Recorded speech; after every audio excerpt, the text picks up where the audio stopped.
apa untuk pengurusan kelas, yaitu kita buka di Galaxy S5. Nah, lumayan tuh. bentar Ibu, Bapak Ibu. Nah, untuk kepengurusan kelas, ya tadi saya sampaikan ada 3 poin.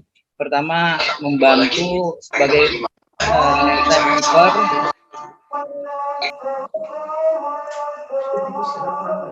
Sebagai timekeeper untuk mengkondisikan kelas, takutnya ketika dosen menyampaikan materi atau perkuliahan, takutnya ada yang gaduh, istilahnya mikrofonnya tak sengaja kebuka begitu, maka perkuliahan menjadi terganggu. Yang kedua, sebagai pengingat dosen ketika dosen belum sampai atau istilahnya belum berada di kelas atau istilahnya belum bergabung dengan kita. Yang ketiga yaitu membantu mereka nanti link absen tersebut, nanti kita kasih kesempatan untuk membuka link absen tersebut, dan nanti Bapak Ibu lebih intens, khususnya ketua kelas dan sekretaris kelas, berkoordinasi dengan para dosen begitu, terkait dengan mahasiswa-mahasiswa yang izin, mahasiswa-mahasiswa yang memang ada terkendala untuk mengikuti perkuliahan begitu Bapak Ibu. Iya, Bapak Ibu sudah bergabung ini Pak Jadinya. Selamat malam Pak Dokter.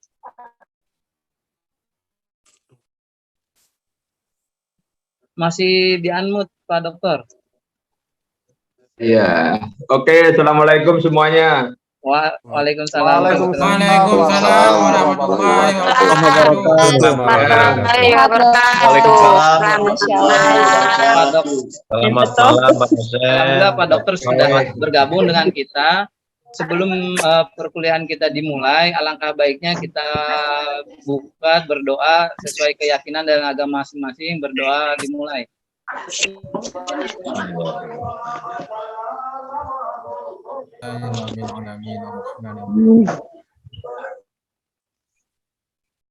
Berdoa selesai.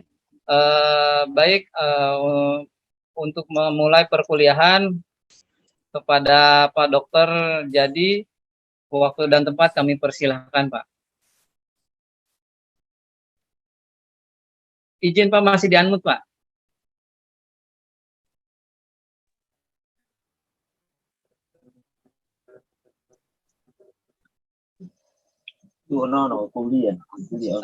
Mikrofonnya Pak izin masih di-unmute Pak.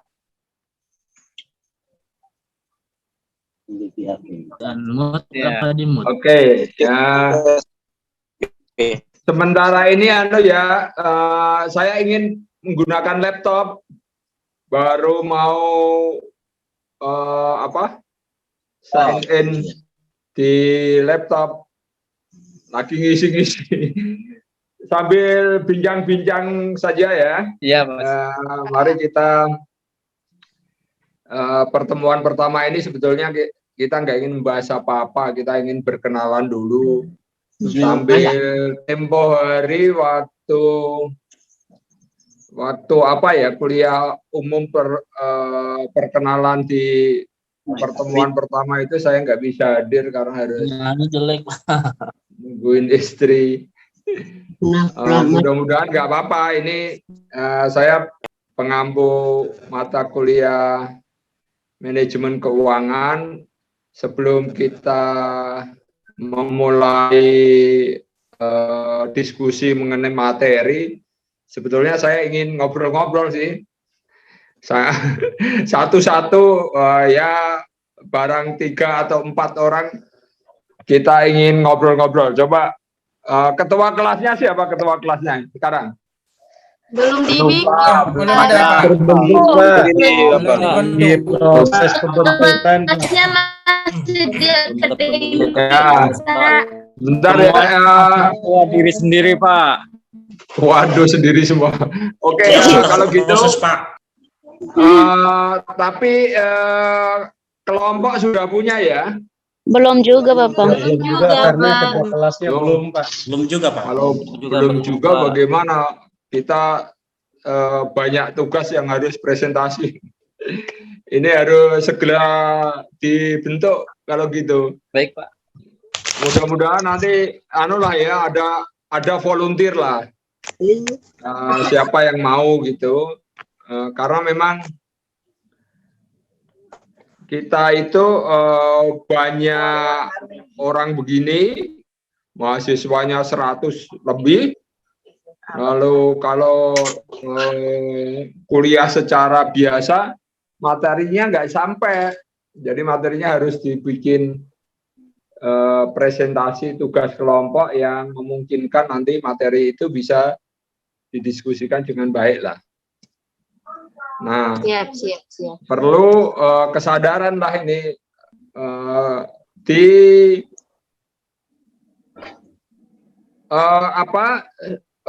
pada angkatan 1 dan angkatan 2 itu banyak volunteernya pada mau. Kenapa angkatan 3 nggak mau? Pada susah. Sebentar saya switch ke laptop ya. Baik, Sorry, Pak. Baik, Pak. Baik, Pak. Baik, Pak.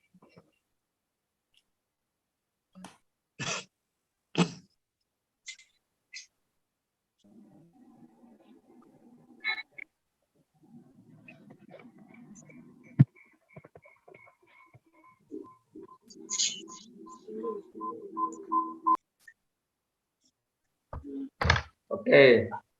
Ini yang hadir 111. Wah, luar biasa ini. Mahasiswa yang luar biasa ini. Sebentar, saya ingin yang raise hand, saya tanya aja 1-2 aja. Mas Yusrianto, SPD. Dari mana, Mas? Di Papua. Jauh amat.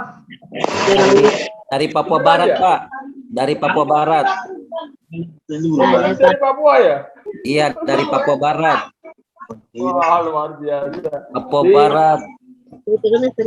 Kabupaten Sorong Selatan. Sekarang kerja di mana? Saya mengajar, Pak. Di mana? Mengajar di mana? Guru mata pelajaran di SMP An-Nur Teminabuan. Ngajar apa? Ngajar pendidikan matematika. Wih, hebat. Mudah-mudahan aja ya, semangat ya. Mudah-mudahan Baik, nanti Pak. bisa selesai dengan baik. Iya, terima kasih Pak doanya, Di bawah. semangatnya. Terima kasih. Yang masih muda-muda harus semangat berjuang untuk masa depan yang lebih baik lah. Baik Pak. Atas Akan motivasinya. mendukung agar pendidikan S2 ini bisa dilakukan secara blended dan bisa dikerjakan bagi kita-kita yang kebetulan pas-pasan modalnya, kantongnya. Mudah-mudahan tetap bisa melanjutkan sampai S2 dan Amin. siapa tahu suatu saat Amin ya Rob. ketemu bandar lalu bisa jadi S3. Amin ya Robbal Alamin. Terima kasih banyak Pak doanya. Gantian dengan Bu Prahesti. Bu Prahesti ada di mana? Nah, nggak dengeran suaranya. Dengar, Pak. Dengar, Pak. Saya nggak dengar. Bu Prahesti saya nggak dengar. Dengar suaranya, Pak. Bu, siapa nih? Prahesti. Suaranya hilang-hilang, Pak. Suaranya hilang-hilang. Oh, hilang-hilang. Nggak jelas suaranya, Pak. Ya udah ganti aja. Putus, Iya, Pak. Pak Suara Muhammad, ayo. putus. Kenalan. Pak Muhammad dari Saya mana? dari Jawa Barat, Pak. Jawa Barat, Pak Ahmad Yani. Oke. Ya, Pak. Sekarang dinas di mana? Saya mengajar, Pak, di Madrasah Sanawiyah. Sanawiyah ya, SMP Sanawiyah. Ya. Oke, di Jawa Barat. Oke. Nampaknya enggak, Pak? Di negeri apa swasta, Pak? Di swasta, Bapak. Ya. Ketika. Oke, swasta ya. Kita Pak, mudah-mudahan ya ini ya, hanya estimasi saya saja. Kalau yang sudah di negeri, males sekolah-sekolah apa, nggak ada naik gaji gara-gara sekolah. Tapi yang swasta menyiapkan dirinya, kalau bisa ngajar di SD, SMP, kalau bisa juga ngajar di perguruan tinggi, dan ini memang perlu peningkatan pendidikan. Jadi Pak Ahmad, dengan segala macam kekurangan, kesulitan, persoalan dan sebagainya, mudah-mudahan jangan kecil hati untuk menempuh pendidikan ini. Insya Allah siap. Kita semua nanti mudah-mudahan dikasih kesempatan oleh yang ngecat Lombok. Saya bilangnya, orang Jawa bilangnya, kita dikasih kesempatan oleh yang ngecat Lombok. Ngecat Lombok siapa? Kira-kira gitulah. Siapa yang raisen? Pak Jakaria. Pak Jakaria dari mana, Pak? Oh, Tanah Bumbu ya? Betul ya, Pak? Putus-putus. Halo, Pak Jakaria. Sinyal tempat sayanya jelek. Oh, sinyalnya jelek ya. Yang nggak jelek siapa? Dari Bima, Pak. Dari Bima NTB. Dari Kendari juga Pak, bagus jaringan. Dari Bima NTB, Pak. Ya, siapa lagi? 2, 3 lagi, ayo kita kenalan. Dari Bima NTB, Pak. Bima NTB. Ya, dari NTB, Pak. Khairia Fikri yang Pak. Dari Timur Khairia Maluku, Pak. Fikri. Dari Timur Maluku, SBT. Posisi sekarang di Jepang, Pak. Dari NTT Malaka. Dari NTB, Pak. Dari Timur Maluku, Pak. Nggak pernah dipanggil. Suara ketemu semua ini. Oh, Pak Jawa. Dari Timur Maluku, SBT. Juga Pak. Fikria. Ya, dari Bima NTB, Pak. Yang dari NTB siapa? Khairia Fikria. Fikria.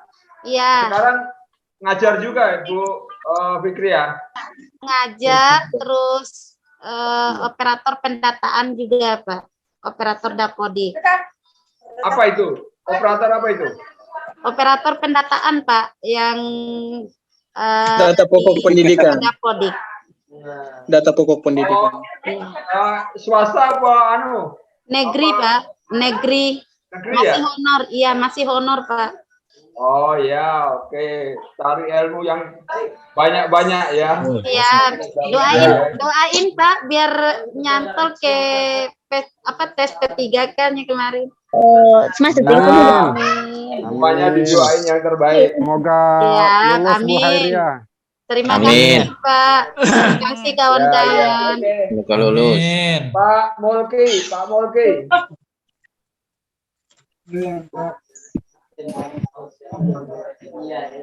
Di mute itu Pak. Iya, gimana Pak? Tolong saya jadikan co-host dong, biar bisa ikut mantau, biar nggak terlalu berisik, nanti saya bisa ikut mantau. Iya Pak, sudah Pak. Oke, bincang-bincangnya nanti sambil jalan kita akan bincang-bincang terus. Saudara-saudara, kali ini kita akan coba untuk belajar mengenai manajemen keuangan. Tapi seperti semester apa saya memang termasuk kurang begitu suka untuk memberikan materi secara tutorial, menjelaskan dan sebagainya gitu. Karena percayalah bahwa materi itu sudah ada di mana-mana. Materi itu sudah ada di media massa, dan Anda kalau mau lihat materi manajemen keuangan dan materi apa saja, tinggal klik di Google, nanti semua ketahuan. Nah, persoalannya Anda mau apa tidak mau.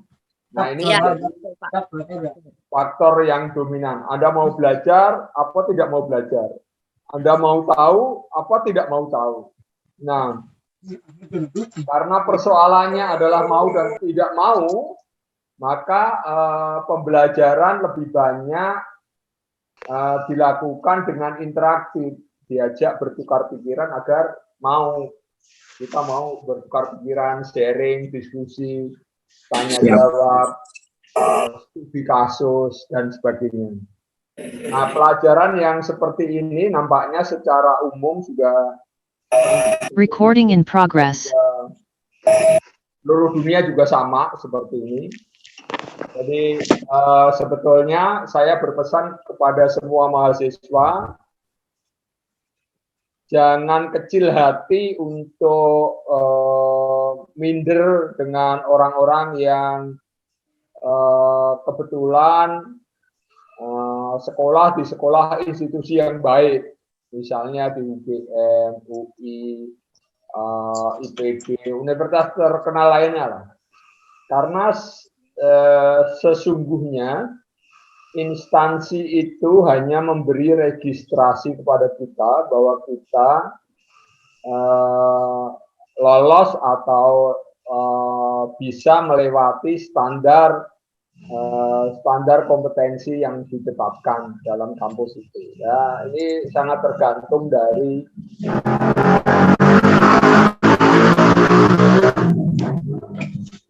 masih banyak berisi ya. Yang sedang tidak diskusi mohon di mute ya. Nah, untuk selanjutnya, karena kita banyak dan materinya itu ada di mana-mana, maka minggu depan saja itu sudah harus, ayo dong kita diskusi satu kelompok untuk melakukan presentasi. Nah, presentasi sekarang memang itu mudah dilakukan, lah. Presentasi itu mudah, materi juga mudah. Tinggal kita nanti berdiskusi, berargumentasi secara ilmiah, tanya jawab, yang kurang tahu memahami, belajar dari yang tahu memberikan solusi atau memberikan semacam usul, saran, dan kritik kepada yang lain, sehingga interaksi keilmuan itu terus bisa berjalan. Saya berharap karena kita nggak sendiri, maka kita bisa secara bersama-sama nanti untuk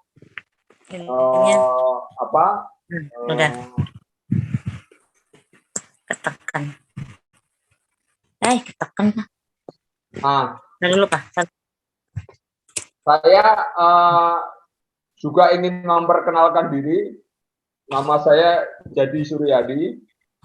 Kebetulan dulu kalau kecil memang saya terlahir kurang begitu beruntung karena miskin, yatim piatu sejak kecil. Tapi saya bisa sekolah di sekolah yang bagus. Sekolahnya bagus. Saya masuk UGM. Anies Baswedan itu adik kelas saya. Ganjar Pranowo itu adik kelas saya. Jokowi kakak kelas saya. Kira-kira sekarang banyak pejabat yang dari UGM, tapi saya nggak termasuk waktu kuliah tidak termasuk yang suka berorganisasi. Jadi ya keluar kampus ya sama dengan yang lain, jadi kuli di pabrik. Tapi itu tidak tidak mengesampingkan kita untuk selalu berbagi. Berbagi apa saja, termasuk dalam hal ini saya mengajar juga dalam rangka berbagi ilmu. Nah, saya juga mendirikan lembaga riset namanya Wellbeing Institute. Wellbeing Institute ini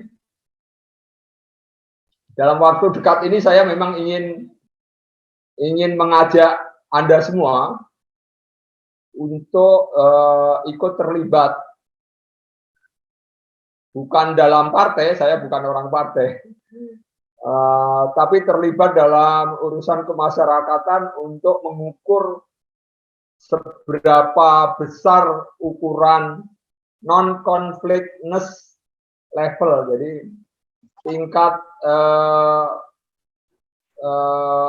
tidak terjadinya konflik itu sudah cukup wajar apa enggak?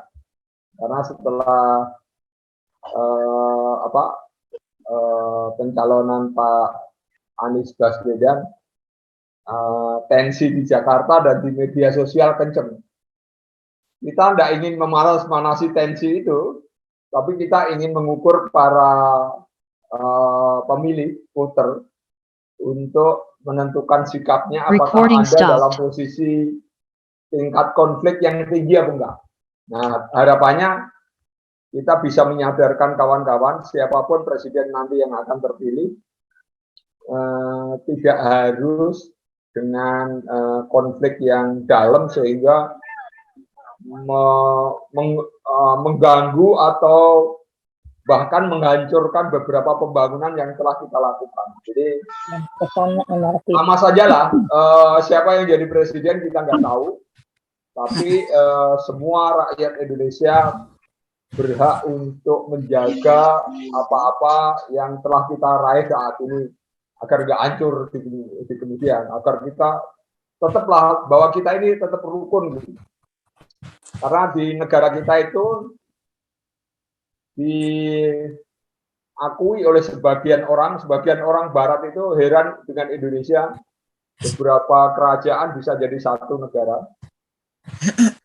Padahal di belahan dunia yang lain, satu negara bisa runtuh menjadi terpecah belah beberapa negara baru. Nah, ini merupakan prestasi yang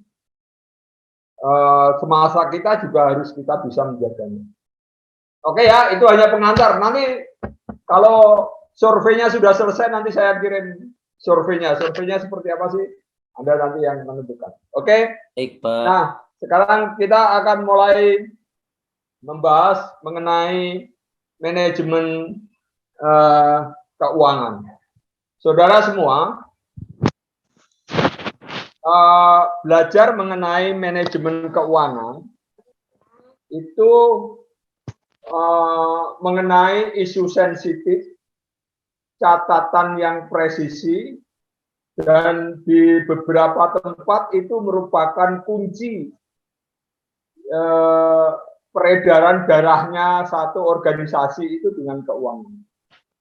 Jadi apapun juga posisi Anda, apakah di sekolah, di pemerintah daerah, di pemerintahan, di perusahaan, di korporasi yang besar, atau di dalam keluarga, itu pasti berurusan dengan keuangan. Karena keuangan adalah sumber daya utama untuk mendorong satu transaksi atau kegiatan.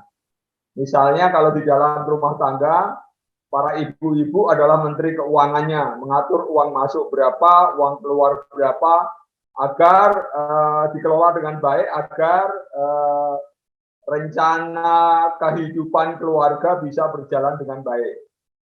Di perusahaan begitu juga, di negara juga begitu juga. Artinya memang keuangan ini penting. Nah, dalam pengembangannya, laporan keuangan itu banyak ide-ide dasarnya adalah banyak dikembangkan di Barat dengan model keuangan korporasi. Jadi sistem keuangan yang banyak kita pahami saat ini adalah ide dasarnya adalah banyak dari korporasi. Nah, kalau kita mau merinci secara spesifik mengenai manajemen keuangan, itu bisa dilihat dari laporan keuangannya. Ya, jadi sebetulnya kalau Anda ingin tahu segala sesuatu mengenai keuangan di organisasi, maka harus tahu laporan keuangannya. Nah, laporan keuangan itu jenisnya ada 3. Pokoknya 3 itulah laporan keuangan yang lengkap.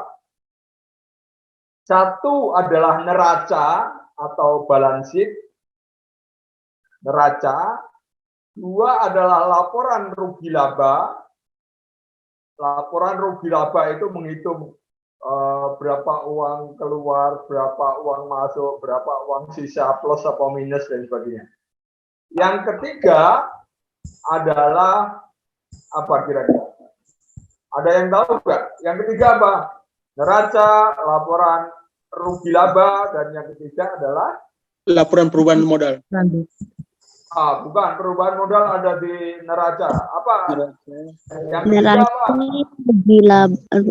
rugi laba. Jurnal umum. Jurnal itu balance sheet. Pendapatan. Sudah lah Pak Umar Kilau tuh. Yang ketiga adalah mengenai Segera sekolah diborong katanya. Umar Kilau pu, mama itu bapak sekali. ini Pak, diulangi Pak, mohon maaf kurang Dapat ulangin Pak, tadi nggak kedengeran. Iya, tadi ada suara masuk. Laporan keuangan ada 3. 1 balance sheet atau neraca. 2 laporan rugi laba, profit and loss, dan yang ketiga adalah cash flow. Cash flow itu mengenai arus kas. Ketiga itu digunakan di dalam perusahaan yang modern lah, perusahaan yang go public itu modern. Jadi kalau Anda ingin mengetahui kondisi keuangan perusahaan, Anda harus baca ketiga ini. Kalau baca cuma 1 bisa ketipu, baca 2 bisa juga ketipu. Kalau baca ketiga lalu menghubungkan isinya antara 1, 2, dan 3, 1, 2, dan 3 tentu saja ada hubungannya, angka-angkanya, transaksinya, kejadiannya, dan sebagainya. Maka nanti Anda akan melihat sesuatu dengan lengkap.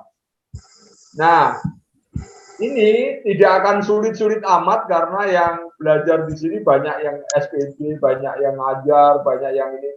Nah, konsepnya hanya Anda harus tahu bahwa laporan keuangan itu memang ya tidak hanya tunggal. Ceritanya lalu berkembang menjadi sedemikian luas sehingga negara kita Indonesia itu yang ditonjolkan adalah APBN. Jadi APBN yang penting. APBN itu seperti apa sih Pak? APBN kalau dalam pembukuan ya seperti profit and loss, catatan rugi laba, minus surplus dan minusnya dari kriteria-kriteria yang direncanakan. Nah, yang kedua itu adalah yang penting. Yang kedua adalah mengenai memang penting nggak penting, tapi Ibu Menteri Keuangan kita sudah berupaya jauh lebih. Menurut saya Menteri Keuangan yang sekarang ini rajin dan dia sudah membuat namanya neraca keuangan negara. Jadi dulu negara kita itu neracanya nggak jelas. Kalau nggak jelas akibatnya apa? Harta-harta negara itu mudah ditukar guling, mudah ditilik pejabat lah, kira-kira gitu lah. Nah sekarang nggak bisa lagi karena semuanya sudah dipetakan, dicatat, ada neracanya. Oh kemarin tanah ini masih punya negara misalnya ya. Kok tahun berikutnya nggak ada catatannya, ini kenapa? Itu data itu tercatat sekarang di perbendaharaan negara. Jadi ini menjadi sangat penting sekali. Nah yang ketiga apakah punya negara kita, yaitu arus kas. Adalah. Jadi negara dapat pajak berapa, spendingnya berapa, dapatnya berapa, lalu kondisi keuangannya terjaga atau enggak, dan sering diinformasikan di BI cadangan devisa kita berapa bulan ekspor dan sebagainya, itu ada dengan berbagai macam kriteria. Jadi ketiga laporan itu menjadi sangat penting sekali untuk melihat kondisi keuangan negara. Nah, dari 3 catatan itu permasalahannya lalu berkembang menjadi banyak sekali kasus, dan setiap detailnya itu perlu pemahaman sendiri. Jadi kita pegang dulu 3 buku tadi, buku neraca keuangan, buku laporan rugi laba, dan buku arus kas. Lalu di dalamnya itu ada banyak sekali aturan-aturan lain yang harus mengikuti standar. Pak, standar gimana Pak? Duit masuk, misalnya debit masuk mana, kredit mana, itu ada di accounting. Cara memasukkannya ada caranya, cara menghitungnya ada, dan banyak hal kemudian dikembangkan. Nah, di Indonesia juga mempunyai standar namanya standar akuntansi keuangan. SAK itu ada caranya bagaimana. Nanti kalau Anda punya waktu ketik misalnya standar akuntansi keuangan, bagaimana cara mencatat satu transaksi di debit atau kredit, bagaimana menunjukkan value-nya dan sebagainya. Nah, saudara-saudara sekalian, saya hanya membicarakan hal-hal yang penting saja. Misalnya gini, Pak, dalam neraca Pak, coba Pak, kita dalam neraca Pak, bicara Pak, ya apa yang terjadi di neraca yang harus diketahui secara umum Pak. Nah, sekarang saya bilang gini, kalau Anda mempunyai pabrik misalnya, ada bahannya, ada bahan baku, ada bahan yang sudah jadi, ada mesinnya, ada tanahnya, semuanya dicatat. Hartanya berapa itu dicatat.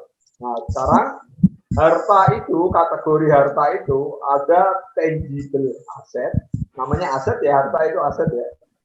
Ada tangible, ada intangible. Dulu kalau perusahaan kita masih kecil atau perusahaan cara model lama,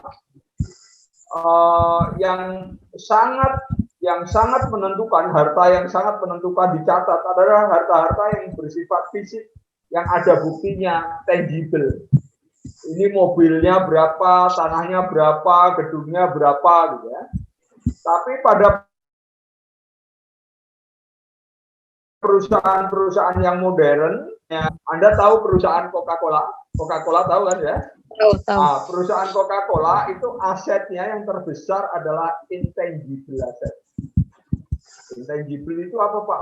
Asetnya nggak kelihatan Pak. Apa itu? Jadi yang dijual itu, yang dinilai tinggi itu adalah intangible asset itu adalah brand.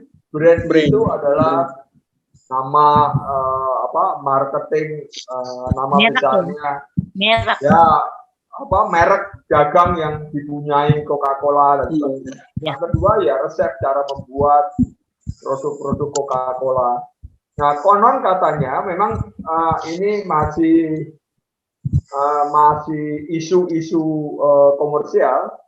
Perusahaan-perusahaan besar sekarang, apalagi perusahaan-perusahaan seperti Gojek seperti itu, intangible asetnya berupa software itu nilainya lebih dari 90%. Jadi, apa kalau gitu tinggi sekali ya Pak? Iya, tinggi sekali. Kok bisa gitu Pak? Ya zamannya modern. Yang bisa menghasilkan uang kalau zaman Gojek saat ini adalah software Gojek yang bisa menghubungkan antara pengojek dan penumpang ojek dengan berbagai macam cara, dan itulah yang disukai anak-anak muda sekarang. Namanya startup yang menggunakan teknologi dan sebagainya. Pak, kenapa itu diakui? Nah, prosesnya panjang, tapi bahwa dunia internasional itu menerima tangible asset dan intangible asset, ya memang begitulah kondisinya. Semua orang percaya bahwa intangible asset itu ada. Kembali ke permasalahan misalnya di seluruh negara kita. Pak, di dalam negeri kita ini kan di semacam, kalau bahasa Jawa namanya dikuyo-kuyo ya. Kita ini kan selalu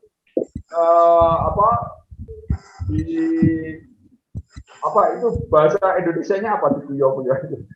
Diledekin oleh rakyat sendiri bahwa kita negara yang utangnya tinggi. Utang kita sekarang juga 7.000 triliun rupiah. Kenapa Pak pemerintah dengan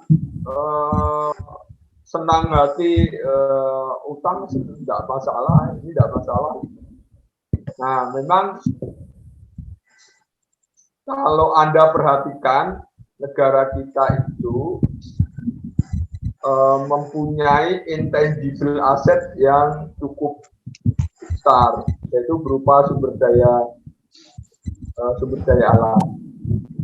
Nah, karena mempunyai intangible asset yang cukup besar itulah, maka banyak lembaga keuangan yang bersedia mau memberikan bantuan utang atau mau mengutangi Indonesia.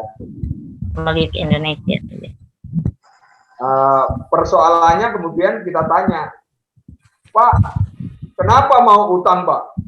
Nah, karena pemerintah sekarang ini untuk menggenjot ekonomi, untuk meningkatkan kesejahteraan, membangun infrastruktur dan sebagainya, uangnya sendiri nggak cukup, jadi utang.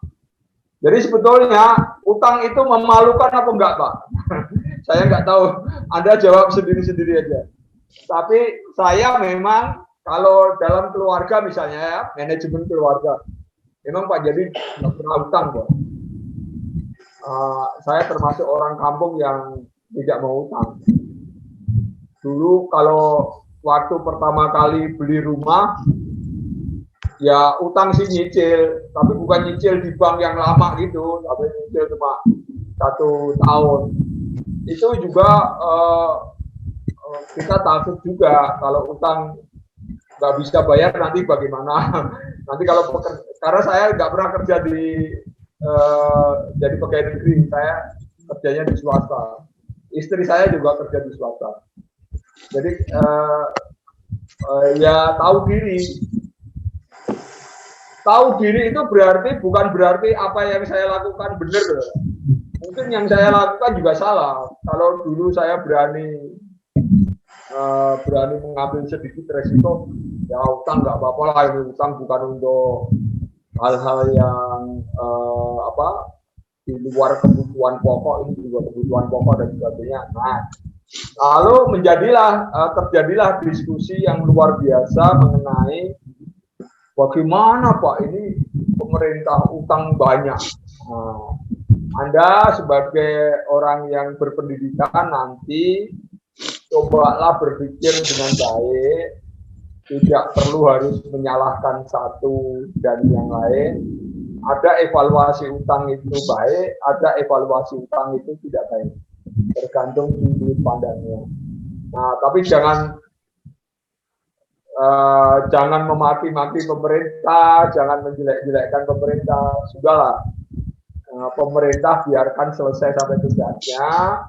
Nanti tahun 2024 kita pilih yang benar, dan kalau pilih yang benar itu sesuai, syukur alhamdulillah. Kalau nggak sesuai juga, kita sendiri juga harus menyadari memang hidup bersama dengan 273 juta orang nggak mudah. Orang satu keluarga aja juga nggak mudah. Saya tempo hari pilkada itu tanya ke anak saya, kamu tadi pilih siapa? Agak tahu, dicoblos saja. Lu kok coblos saja nggak tahu gimana? Anak-anak sekarang itu kalau disuruh pilih di pemilihan itu nggak tahu siapa yang dipilih. Bahkan pada saat nyoblos pun tidak dilihatin siapa yang dicoblos. Saking pendidikan politiknya mungkin kurang bagus atau saking cueknya dan sebagainya. Nggak punya kepentingan terhadap politik ya beginilah. Ya kurang bagus sih, maksudnya kurang bagus. Tapi kalau Anda punya anak-anak seusia anak saya, mungkin juga akan menghadapi masalah yang sama. Masalahnya ya seperti itu. Nah sekarang mengenai kondisi ekonomi di Indonesia, bagaimana Pak ini mengelola keuangannya Indonesia agar selamat? Indonesia itu dipimpin oleh bermacam-macam presiden karena kita negara demokrasi, dan sekarang setiap presiden hanya dibatasi 2 kali saja. Jadi kita punya potensi untuk belajar lebih baik. Kita tahu Gus Dur bagaimana, kita tahu Megawati gimana, kita tahu Soeharto, Soekarno juga masa lalu 30-an tahun. Sekarang Pak SBY gimana, Pak Jokowi gimana. Nah, tentu saja setiap periode ada sesuatu yang kurang untuk diperbaiki dan ada sesuatu yang sudah bagus untuk diteruskan. Makanya sekarang sekalipun kontestasi presiden meruncing, dan kalau kontestasi itu disuarakan oleh para buzzer satu dan buzzer yang lain, tentu saja pikiran kita itu seperti tergejolak gitu ya. Banyak hal lah, logika kita dimain-mainkan sama buzzer kadang-kadang. Nah, kita harus memandang jauh ke depan bagaimana ekonomi Indonesia. Memang sekarang ini sebagai warga negara, saya juga ingin menyampaikan, ayo kita berterima kasih lah. Berterima kasih ke siapa? Ke Pak Jokowi, Pak? Enggak. Terima kasih nomor 1 kepada Tuhan lah. Saya berterima kasih ke Tuhan lah saya ada di Indonesia. Kalau saat ini Anda ada di Jerman atau di Inggris,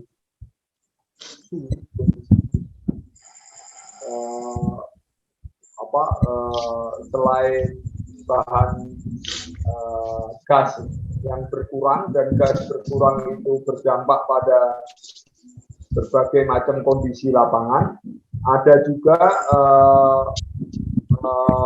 ekonomi yang rontok, inflasi yang tinggi, biaya hidup tinggi. Sebagian pekerja di Jerman, tapi pekerja yang tingkat bawah ya. Pekerja di tingkat bawah di Jerman, orang-orang yang kerja di pabrik itu dengan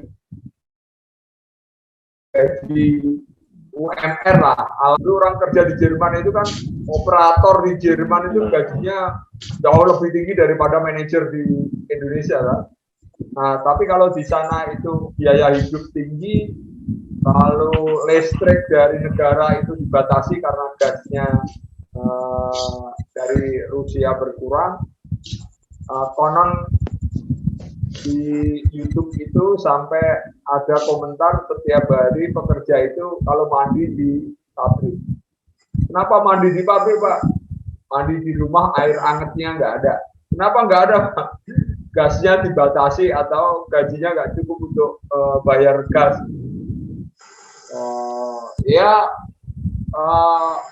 Masih menghadapi potensi masalah nanti kalau musim dingin gimana, Pak? Nah, itulah kita nggak tahu semua. Kita nggak menginginkan doa yang jelek bagi orang-orang tua.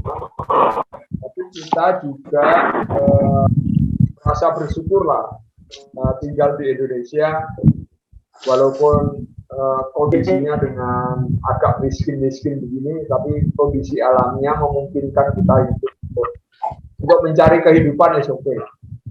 Jadi Mas Yusri yang ngajar di Papua, tetapkan. Baik, Pak. Ya, pokoknya tetapkan pendirian kita ingin memperbaiki, kita bekerja dengan semampu kita lah. Tapi ekspektasinya 5 tahun atau 10 tahun yang akan datang, Anda sudah jauh lebih bagus dari sekarang. Insyaallah, Pak. Amin ya rabbal alamin. Semuanya saja yang ada. Doanya, terima kasih. Semuanya yang ada di sini. Ya, nanti 5 tahun, 10 tahun yang akan datang, Anda sudah jadi dosen-dosen. Amin. Amin. Amin ya Allah. Kasih doanya, Pak. Ya, Amin. Amin ya Allah. kita kan nggak tahu kan, Iya, Siapa Pak. tahu nasibnya seperti Pak Jokowi kan. Pak Jokowi itu dulu kan miskin sekali ya. Amin. Amin. Bisa memperbaiki kondisi dengan susah payah, dengan apa? Kemampuan kita bisa lakukan dengan baik.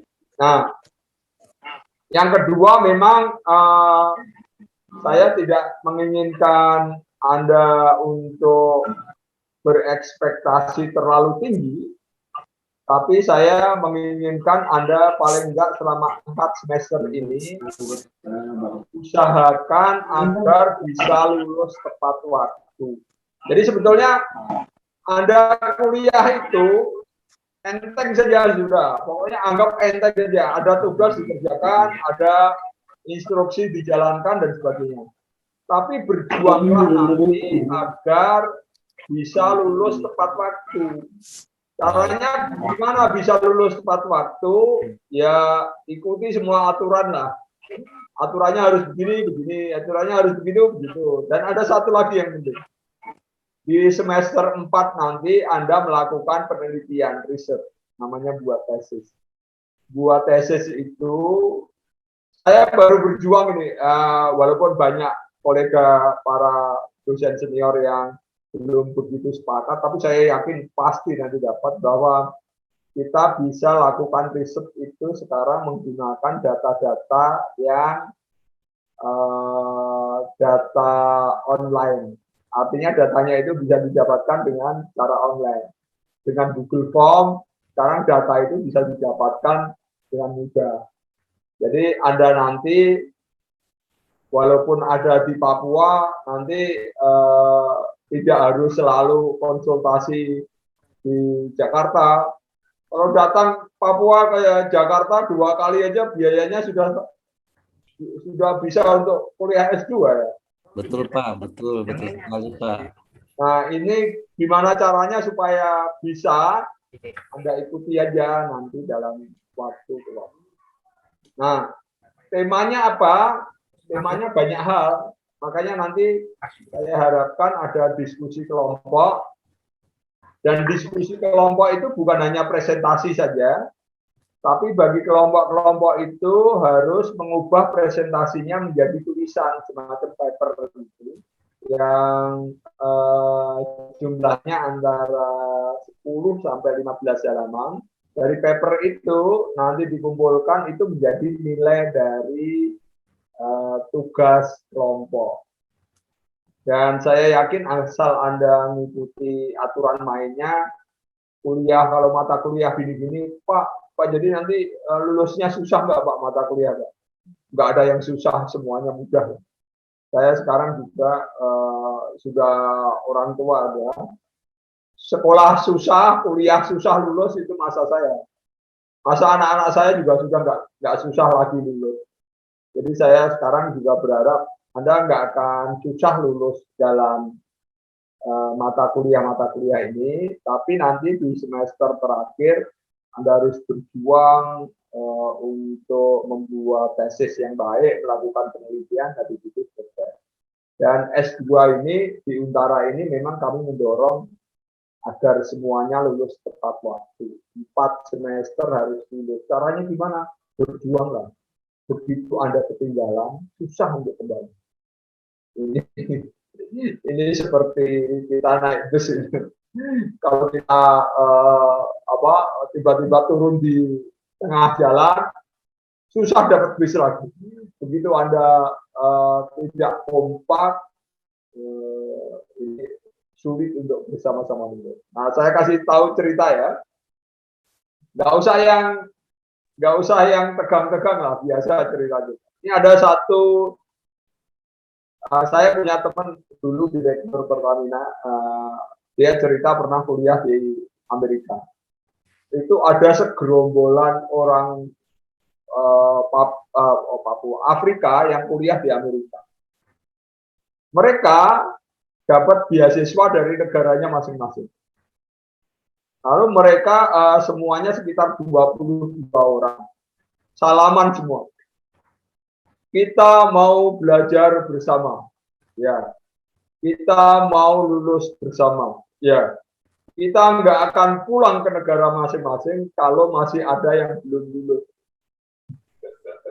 Ini memang luar biasa menurut. Apa yang terjadi? Kan orang pinter sama bodoh, rajin sama malas kan ada kan? Pinter bodoh, rajin malas itu kan ada kan? Jadi ada orang yang sudah lulus duluan. Kalau sudah lulus kan dipanggil negaranya untuk cepat-cepat balik. Nah, dia nggak mau karena ada teman saya yang belum lulus. Dia terpaksa jadi nyari biaya dari negaranya di stop, lalu kerja sendiri dari cuci piring lah, cari kerjaan kasar di sana, gara-gara nunggu kawannya yang belum lulus sambil mendorong supaya kawannya juga cepat lulus agar bisa pulang sama-sama. Nah itu terjadi ternyata dari rencana studi 2 tahun ada yang sampai 3 tahun dari lalu.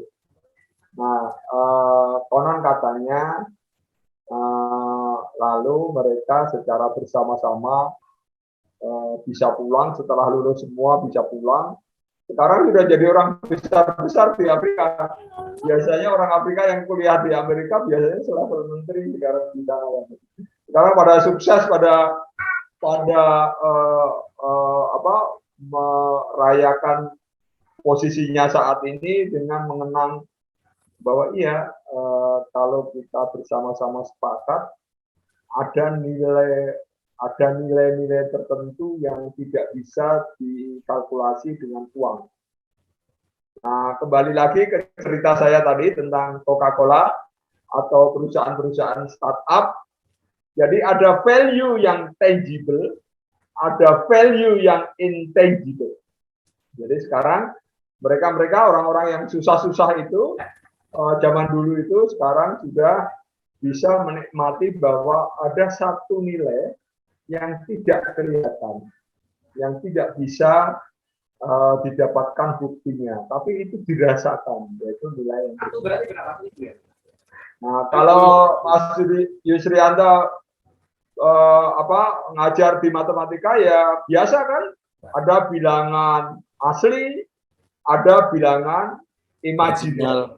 Ada bilangan rasional, ada bilangan irasional. Iya, Pak. Ada bilangan asli ya, ada bilangan imajiner. Tapi imajiner ini ada benar apa enggak?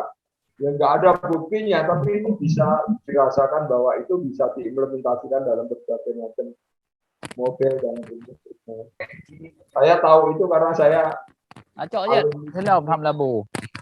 saya dari teknik kimia UGM di oke seperti itu. Oke. Terima kasih.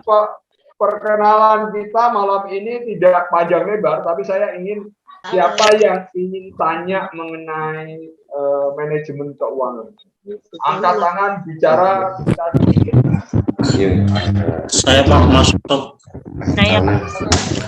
Saya Ain Rumakat Pak. Saya Simpson dari NTT Pak. Ain Rumakat dari Maluku Pak. Yang paling timur Pak. Dari Bima NTB Pak. Dari TKP Pak. NTB Pak, NTB. Siapa dulu? Yang lain dulu ya. Dari Malaka Pak. Dari Maluku yang paling timur Pak. Terisolir dari negara ini Pak. Dari Lembata NTT Pak. Dari Maluku Pak. Maluku Pak, Pak Dokter. Dari Papua Barat Pak. Kalau yang satu bicara, yang lain coba tolong diem, hargai kawannya. Ayo Pak Simpson. Dari Maluku Pak. Maluku. Yang lain berhenti dulu ya. Dari Maluku Pak. Terima kasih Pak. Mendekat dulu Pak. Baik, terima kasih Pak. Sedikit perkenalan, saya Simpson Reynold Franesio dari Lembata, Provinsi Nusa Tenggara Timur. Sekarang bekerja sebagai guru, sekarang sudah jadi kepala sekolah di salah satu sekolah swasta, ikut mengambil Magister Manajemen ini. Berkaitan dengan mata kuliah Manajemen Keuangan Pak, saya sebelumnya sedikit berpendapat, baru saya mulai dengan pertanyaan Pak. Pak Dokter, selamat malam. Berkaitan manajemen keuangan, saya berpikir tadi ada 3 jenis laporan keuangan, neraca, laporan rugi laba, dan cash flow atau arus kas tadi itu. kami di sekolah, tentunya sekolah swasta, ya kita ibaratkan juga seperti perusahaan. Akhirnya juga kita tanya, kita untung berapa? Terakhirnya kan pasti kita tanya seperti itu. Dalam pengelolaan kami juga mengelola dana pemerintah, Pak. Dalam hal ini dana BOS. Kebetulan sebelum jadi kepala sekolah, saya 9 tahun jadi bendahara BOS dalam pengelolaan keuangan itu. Di samping itu juga, Pak, dalam perjalanan menjadi bendahara BOS, saya punya satu pikiran, Pak. Banyak pengelolaan BOS yang salah, mungkin kita dengar, kita baca di media massa, dalam hal ini penyimpangan lain sebagainya. Saya berpendapat bahwa menurut saya pemerintah seharusnya dalam pengelolaan dana besar, apabila BOS disesuaikan dengan jumlah siswa, apabila sekolah itu memiliki 1000-an, maka dia akan mengelola miliar. Tetapi sayangnya banyak bendahara yang hanya sebatas mengikut pelatihan saja, Pak, tapi tidak disertifikasi. Kalau sudah disertifikasi, itu kaitan dengan manajemen keuangan dengan sumber daya dalam pendapat saya, Pak.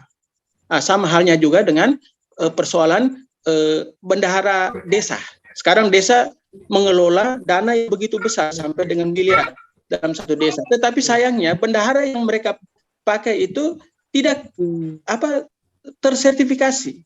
Maksudnya harus memiliki sertifikat tersendiri sehingga dia betul-betul mengelola dana itu sebaik mungkin. Sebaik mungkin tidak ada penyimpangan. Tentunya kita mengacu pada 3 poin penting tadi, neraca dan lain sebagainya itu. Yang saya mau tanyakan, Pak,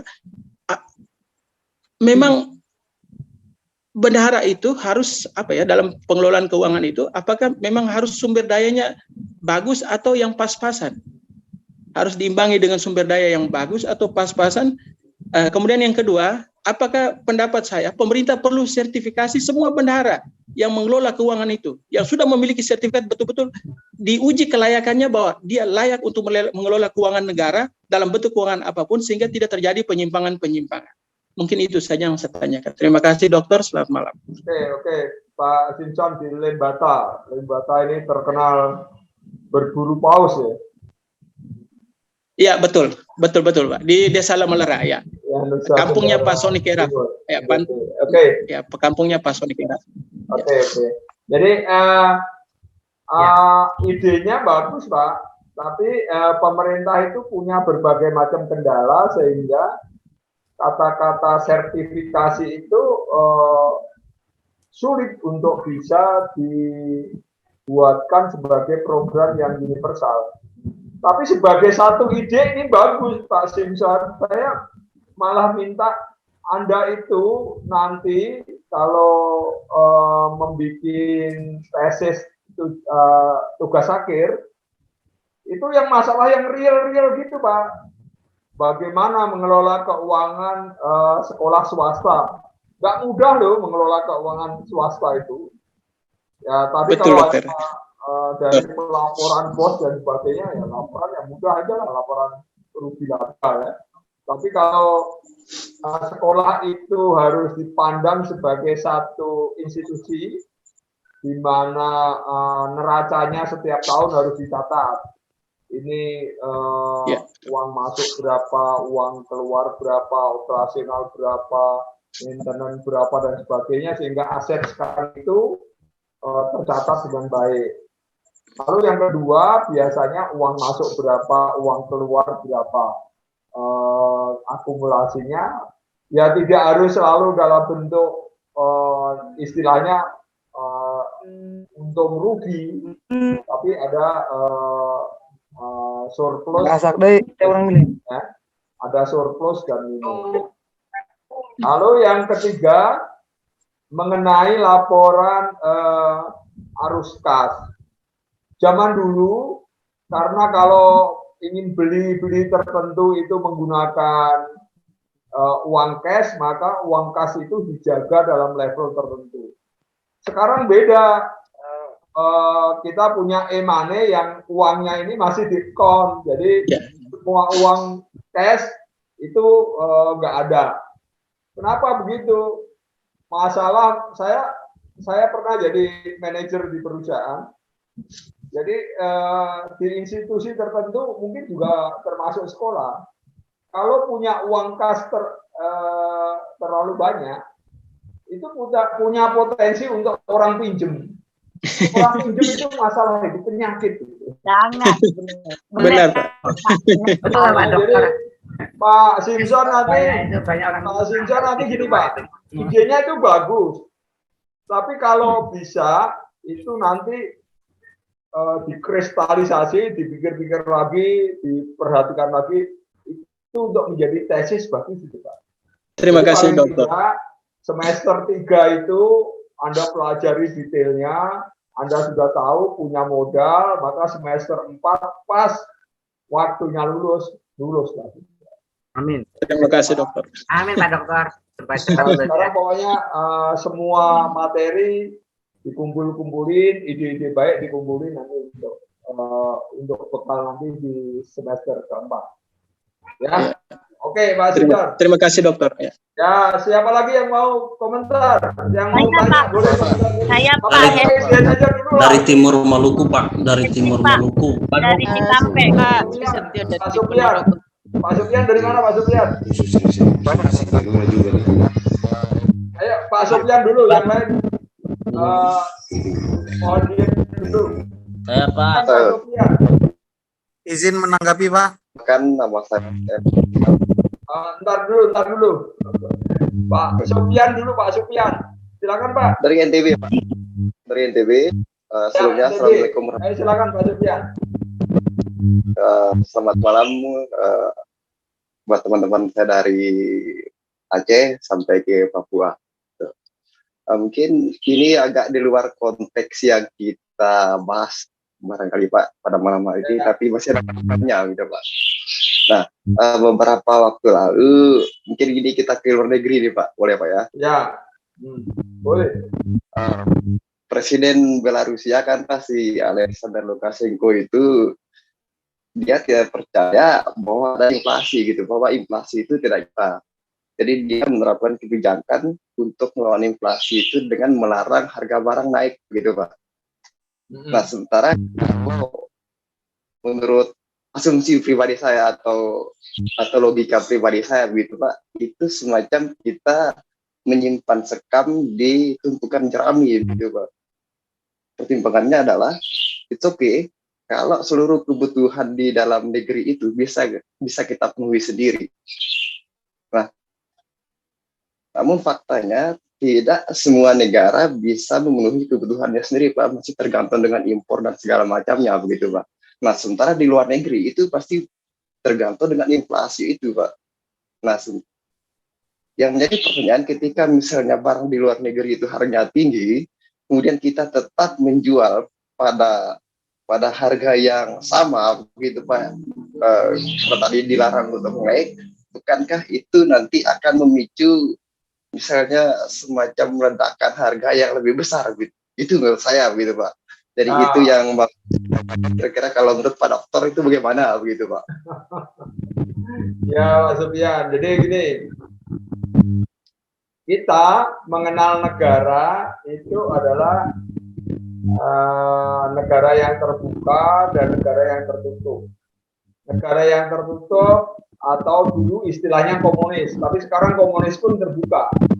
Termasuk Belarusia bagian dari Rusia dulu, itu memang bagian dari Rusia itu memang negara komunis. Negara komunis itu sosialis lah, sistemnya sosialis, menyediakan semua kepentingannya sendiri. Jadi kalau dia nggak perlu barang impor, ya inflasi nggak ada, dijaga semua ekonomi. Nggak ada masalah lah. Apa contohnya, negara mana contohnya sekarang? Adalah negara Korea Utara. Korea Utara kan nggak ada cerita inflasi ini apa, nggak ada, semuanya sama. Karena memang negaranya negara yang masih tertutup.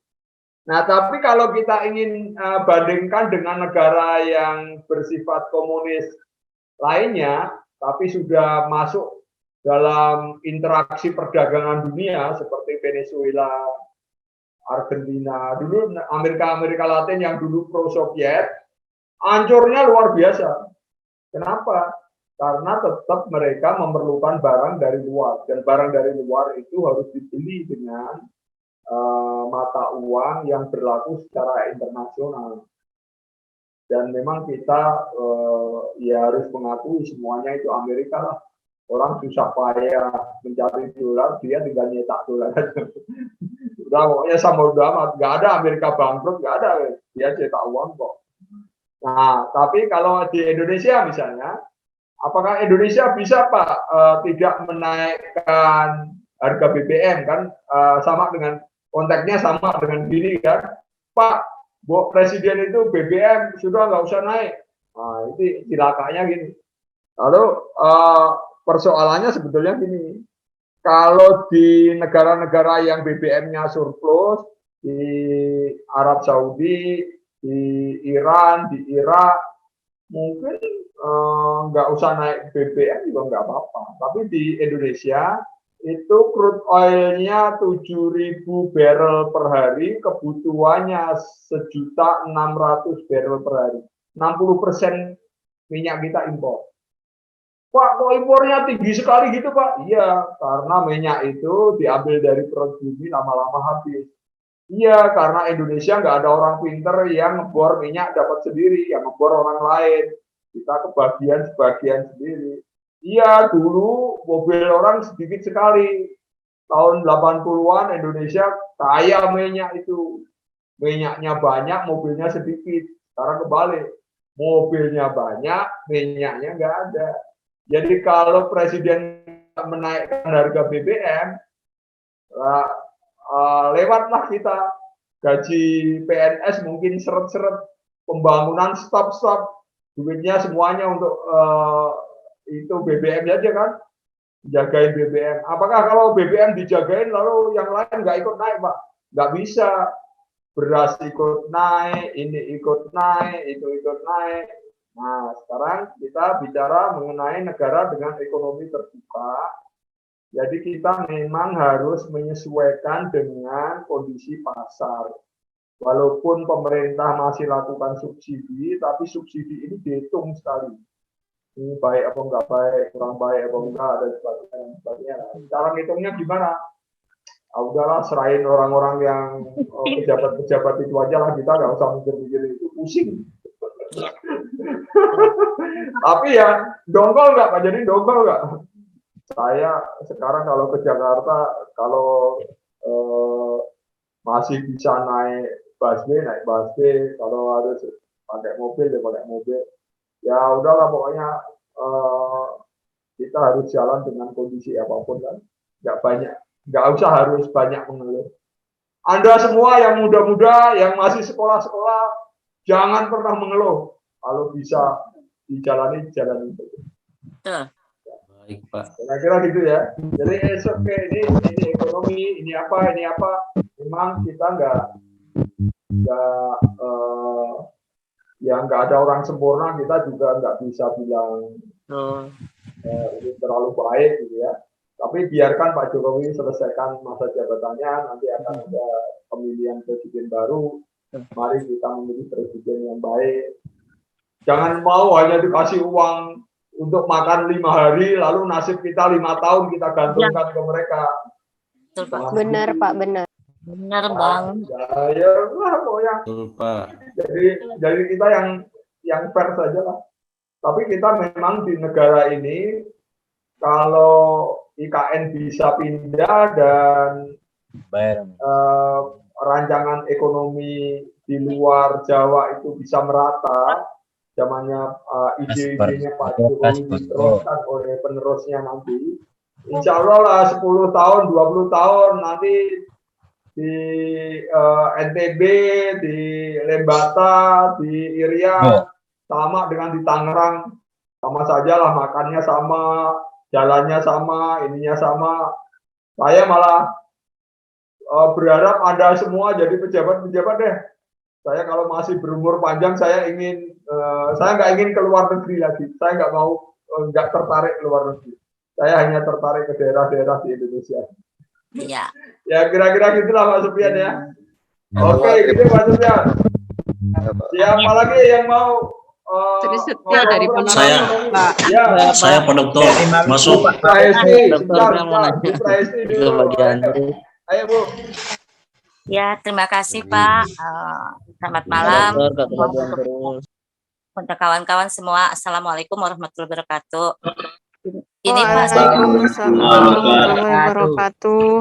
ini Pak, tadi saya mau nanya. Pak, Bapak sudah bicara panjang lebar nih mengenai apa tadi keuangan gitu, terus kondisi bangsa Indonesia. Kan sekarang ini sepertinya kan Pak Jokowi itu mengembangkan apa usaha-usaha wirausaha nih Pak. Gitu ya, ini kan dalam keuangan.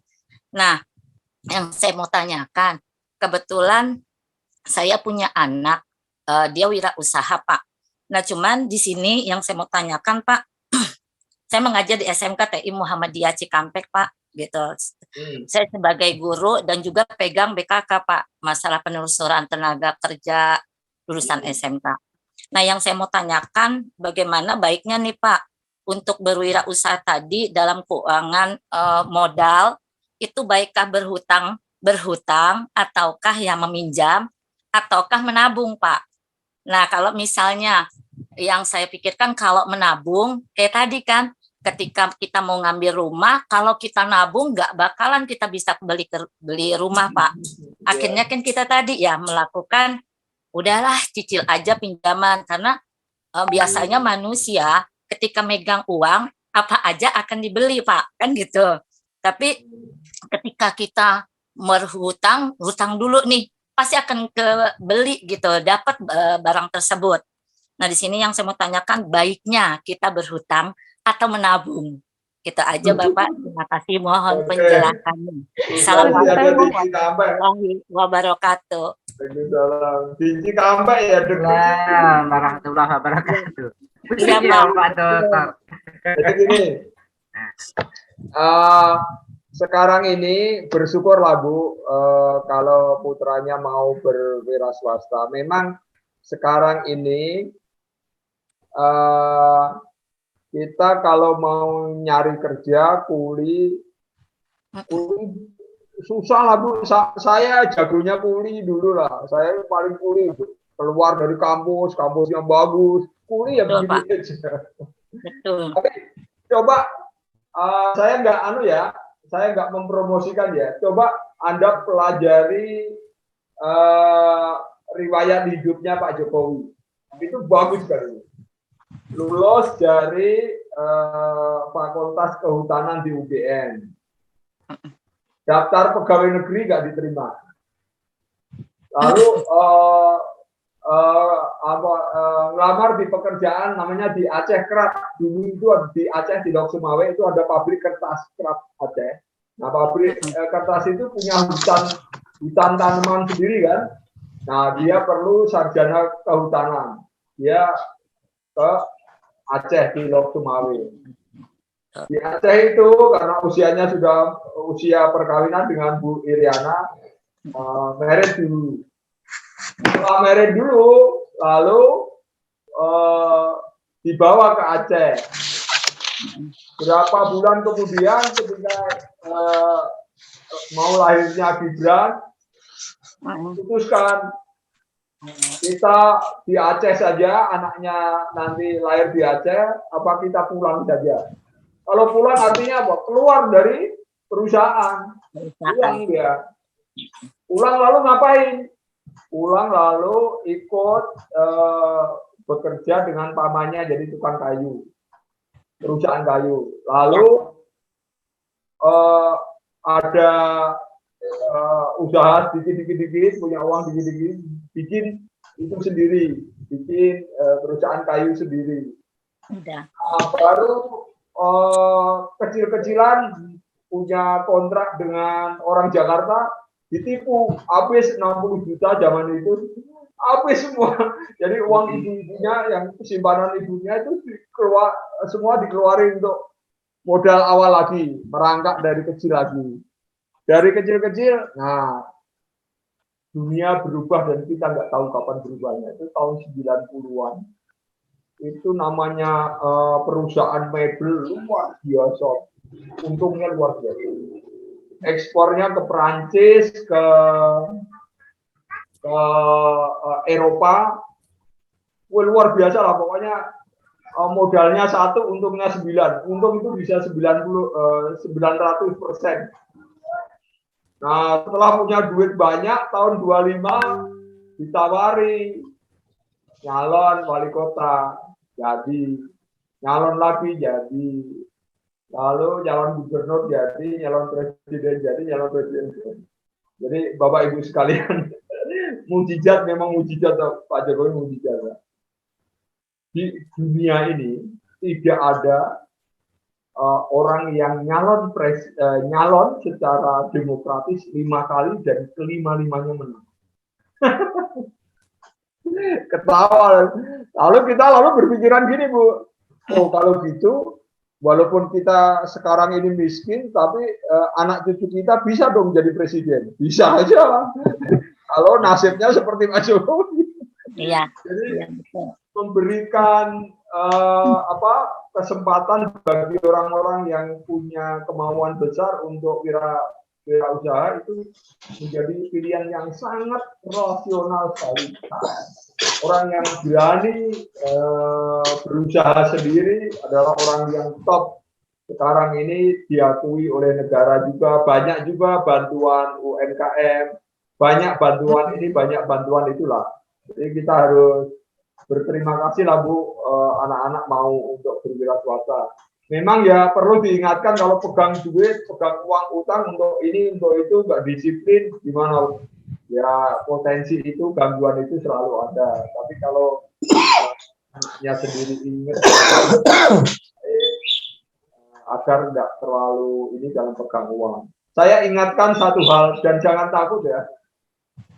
Nanti lalu pada nggak mau gitu. Saya juga nggak pandai untuk berwirausaha, tapi saya akan katakan satu hal data ini, bahwa semua usaha kecil itu berdasarkan data 90% gagal di masa 5 tahun pertama. Jadi bagi ibu-ibu yang anaknya lagi belajar untuk usaha, lalu gagal, bangkrut, uangnya habis, itu biasa Bu, 90%. Tapi nanti setelah gagal, kan tumbuh lagi.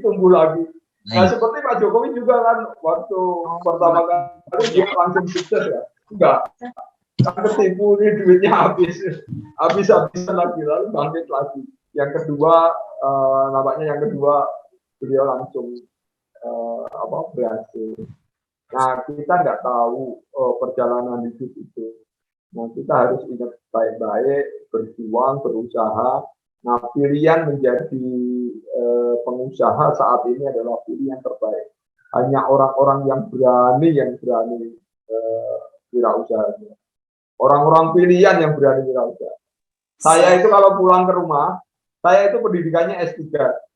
Adik saya pendidikannya D3. Saya itu kalau pulang ke rumah diledekin adik saya. Kau itu mentalnya kuli saja, minta makan sama orang lain saja, nggak berani nyari sendiri. Jadi orang seperti saya ini katanya adalah mentalnya minta makan sama orang lain, nggak berani berusaha. Jadi sekarang ya oke lah, kita harus realistis dengan kondisi. Kata adik saya, pengusaha itu mental baja. Kenapa?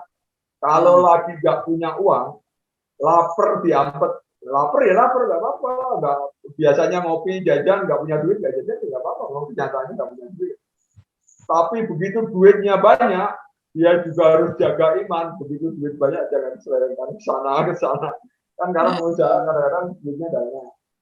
Nah, ada dua kondisi ekstrim yang dia bisa lalui dengan baik dan itu jadi baik. Jadi untuk masalah ekonomi dan keuangan saat ini pilihan pengusaha menjadi pilihan yang paling baik.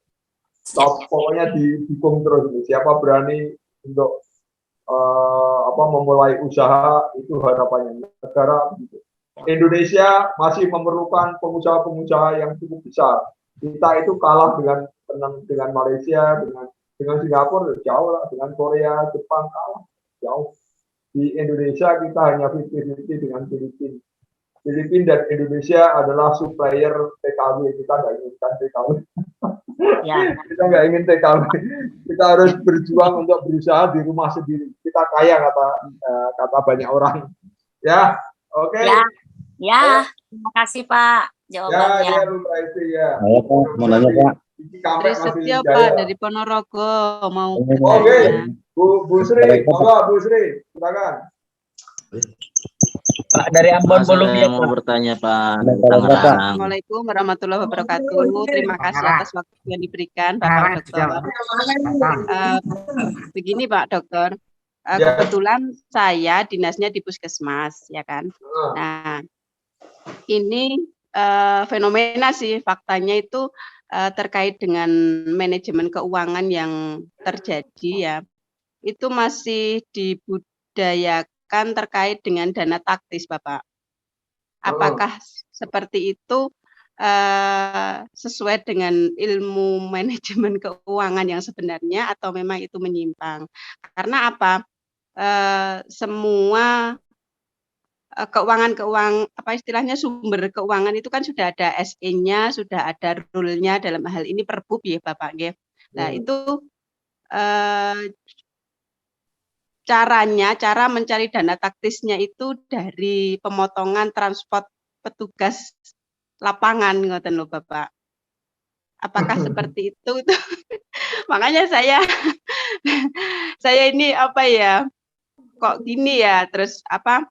Terkait dengan keuangan kan ada BPK ya Bapak nggih untuk Badan Pemeriksa Keuangannya itu ya kok ya selalu lolos gitu loh Pak. Maksudnya itu sebenarnya terkait dengan manajemen keuangannya sendiri itu sudah pas atau memang saking pinternya apa dalam administrasinya ngoten lho Bapak. Dan saya juga nyuwun sewu mawon saya menanggapi Bapak yang tadi pertama itu ya. Apakah untuk pengelola keuangannya itu memang butuh orang-orang yang punya sertifikasi atau mungkin kalau di puskesmas kan kebanyakan istilahnya kan tenaga medis nggih. Apakah itu juga perlu diberikan tenaga seperti mungkin SE atau tenaga administrasi khusus ngoten yang khusus untuk masuk ke puskesmas ngoten Bapak. Mungkin itu yang saya tanyakan Bapak. Matur suwun sangat. Assalamualaikum. Ya Bu Sri. Waalaikumsalam warahmatullahi wabarakatuh. Ponorogo. Wabarakatuh. Ya, dari Ponorogo ini. Nanti habis ini dari Ambon ini habis Bu Sri dari Ambon ya. Bentar. Saya mau bubujeng dulu Bu Sri ya. Ketawa dulu. Ada di mana-mana sekarang namanya kalau yang ngomong itu orang pinggiran, bukan orang akademis. Kalau bukan orang akademis, selalu ngomongnya gini. Itu orang pinter membuat aturan, pinter juga untuk melanggarnya. Jadi SE peraturan BPK tentang anggaran itu memang harus diikuti. Tetapi kalau pertanyaannya hanya untuk apakah salah atau enggak, itu namanya kebijakan. Kebijakan biasanya orang punya otoritas untuk membuat diskresi, kelainan. Sayangnya orang-orang kalau ada kelainan diperbolehkan, ya kelainan terus seperti tadi Bu Sri. Saya yakin ini Bu Sri. Iya, Bapak. Harusnya mengikuti aturan lah. Aturan nggak bisa diikuti, harus ada diskresi dari gubernur, dari bupati atau dari kepala puskesmasnya begini gitu ya. Ya kalau ada diskresi itu sekali saja diperbaiki aturannya lagi, lalu diskresinya juga nggak ada lagi. Tapi nggak memperbaiki aturan itu susah, udahlah diskresi terus. Jadi di kita itu memang pengelolaan keuangan itu sekarang menjadi sumber yang sensitif lah, permasalahan yang sensitif. Orang-orang yang dikatakan korupsi itu sebagian hanya salah itu loh. Itu cuma salah alokasi atau administrasi. Tahu Pak Dahlan Iskan?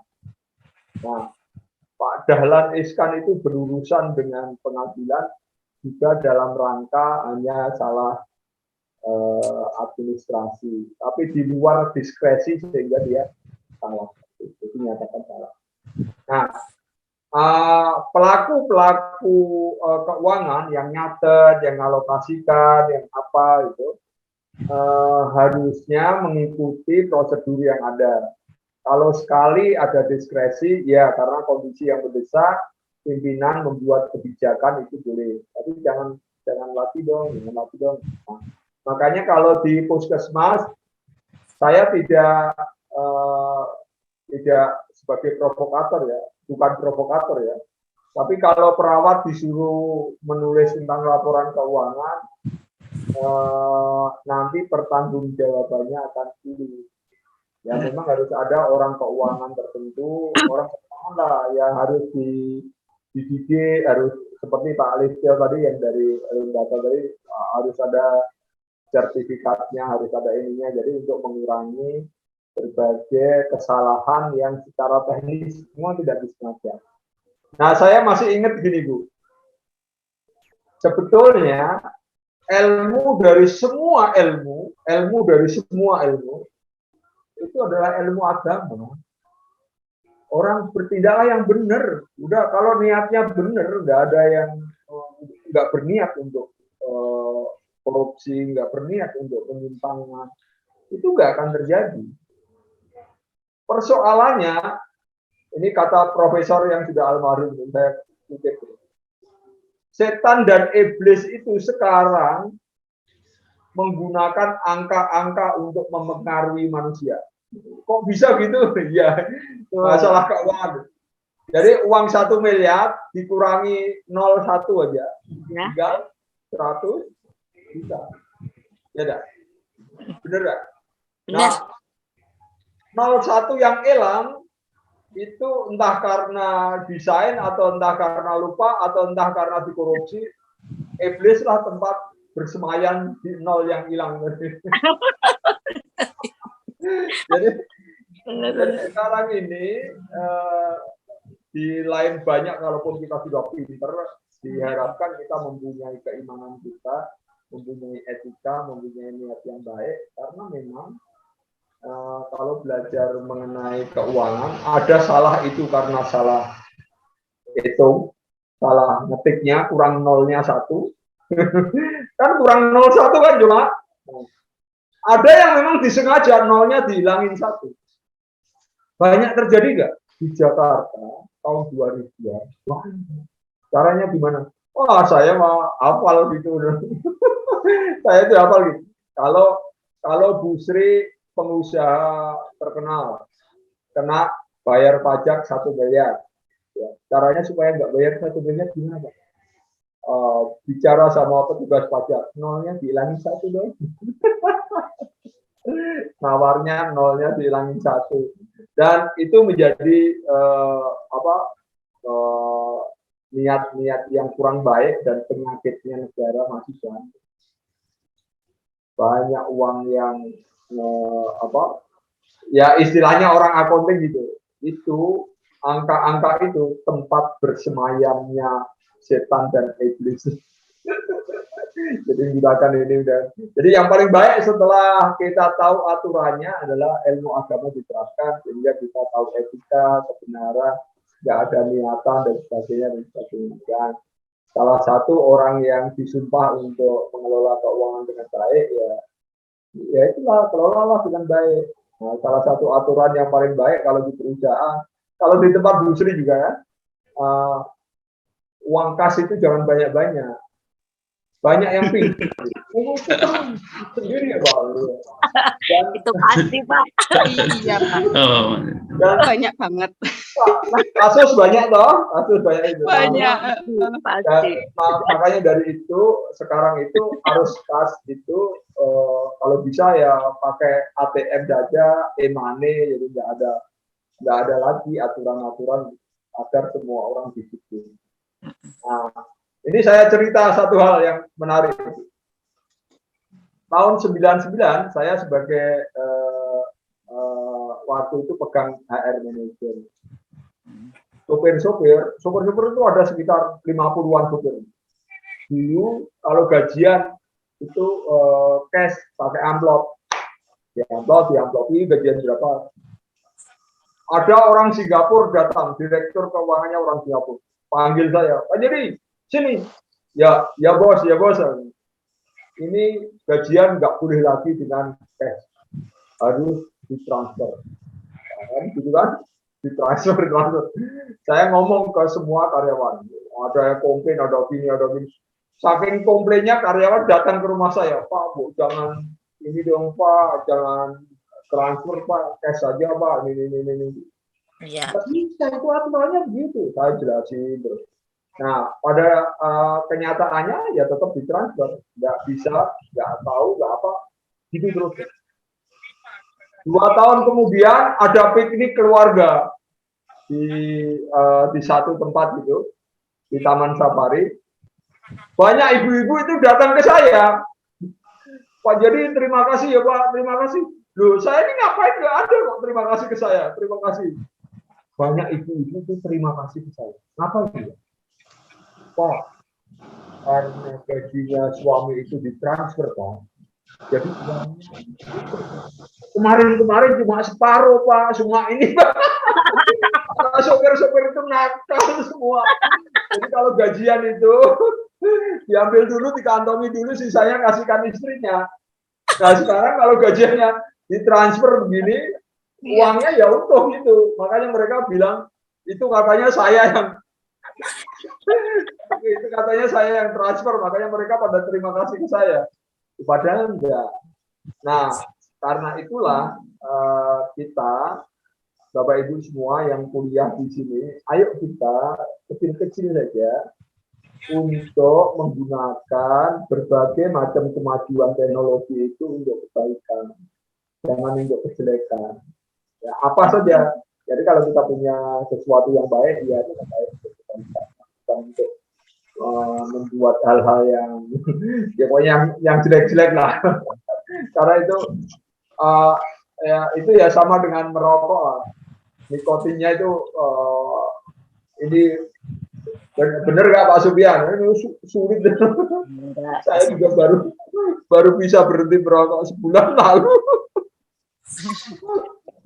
Oke ya Bu Yasri ya. Yang dari Ambon tadi Pak, matur suwun sangat. Iya, monggo. Ayo yang dari Ambon. Bisa di mana? Bisa di pos-posan itu. Ada rayakan kemenangan saja begitu. Dong minum-minum sambil keroki dong pikir. Mana yang dari Ambon mana nih? Untuk bilang dari Ambon, dari di penjara. Kok begini untuk Panjalengka dulu. Saya nggak tahu. Yang dari Ambon nanti ya nyusul ya. Dari mana tadi? Majalengka. Ayo. Panjalengka. Ya Pak. Assalamualaikum warahmatullahi wabarakatuh. Waalaikumsalam warahmatullahi wabarakatuh. Terima kasih Pak yang terhormat Pak Dokter. Mohon maaf sebelumnya ya Pak. Kalau menurut ilmu manajemen keuangan bagaimana nih?